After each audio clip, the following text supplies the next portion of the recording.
company announce its quarterly earnings, or watched a stock price suddenly jump on the news and wondered, where do those numbers actually come from?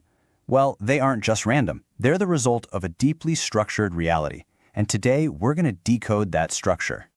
You know, when it comes to understanding a company, there are really two different windows you can look through. One is what we could call the world of price. This is what's known as technical analysis. It focuses on the charts, the patterns, the market sentiment, kind of like watching the shadows on a wall. But the other window is the world of substance, or what we call fundamental analysis. This approach, well, it pretty much ignores the shadows and instead looks directly at the thing casting them, the business itself and its actual financial health. And for this explainer, we're going to step firmly into that world of substance. We're not reading the tea leaves of the charts today. Instead, we are going to decode the business itself, using the very language it speaks, the language of its financial statements. So how exactly do we look under the hood of a company? How do we get past the noise of the stock price and really understand the machine that's powering it all? Well, it all starts by asking the right questions. And what's really fascinating is that it all boils down to just 3 core questions.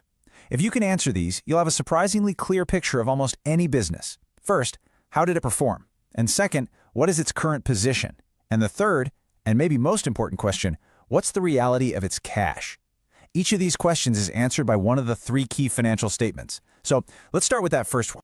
Our first lens is all about the story of performance. Now, this isn't a snapshot in time. Think of it more like a narrative, a story that's told over a specific period, maybe a quarter or a whole year. Officially, this story is called the income statement, and you can really think of it as a movie of the company's operations during that time. Its whole purpose is to show one thing, just how profitable was the business, and it does that by simply tallying up everything it earned and everything it spent. The plot of this story is actually pretty straightforward. It kicks off with revenues. That's all the money brought in from sales. Then, from that big number, you subtract all the expenses, the cost of actually running the business. And what you have left at the very end, that's the bottom line, net profit. This is what we all hear about as earnings. It's the number that makes all the headlines. But here's the thing. Performance is just one part of the picture. So let's move on to our second lens. This one isn't a story over time. Nope. It's a single frozen moment, a financial snapshot. And this snapshot is called the balance sheet. Its job is to give us a really precise picture of the company's financial health on one specific day. It does this with this beautiful, simple equation, balancing what the company owns against what it owes and what's ultimately left for the owners.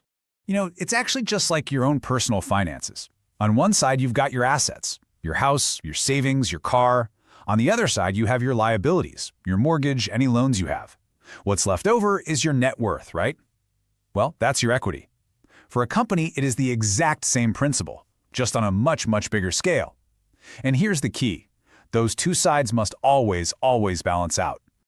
Okay, this brings us to our third and final lens. And honestly, this one is arguably the most important for understanding the reality of a business, because it's all about tracking the actual flow of money. Now, you might be thinking, hang on a second, didn't we already cover this with profit on the income statement? Isn't profit the same thing as cash? That is such a great question, and it's one of the most common and dangerous misconceptions out there. The answer is a hard no, and that's exactly why this third lens is so vital. This third statement is called the cash flow statement, and it's really the ultimate truth teller. It doesn't care about accounting rules or promises of future payments. It follows one thing and one thing only: the journey of actual physical cash as it moves into and out of the company's bank accounts. And this brings us to probably the most crucial distinction you need to understand. Profit is an opinion, but cash is a fact. Let me say that again because it's so important. Profit is an opinion, cash is a fact. A company can record a massive sale and report a huge profit. But if that customer is paying on a 90-day term, well, not a single dollar of actual cash has come in the door yet. The performance story might look fantastic, but the cash reality could be dangerously thin. So this is where it all comes together. These 3 lenses, performance, position, and reality, they're not separate things. They're a single, interconnected system that tells one coherent story about the business. And why does this matter so much? Because a company can post amazing profits for years, but if it's constantly failing to turn those profits into actual cash, it is living on borrowed time. Cash is the oxygen a business breathes. Without it, even the most profitable company on paper will eventually fail. And you can actually see how they all fit together in this perfect logical loop. The profit from the performance story, that flows directly into the equity on the position snapshot, which increases the value for the owners. Right. And the final cash balance you see on that position snapshot, well, that number is the direct result of every single movement detailed in the cash reality story. And when a company buys new equipment, a new asset, that purchase shows up as a cash outflow in its reality story. See? It's a completely closed loop.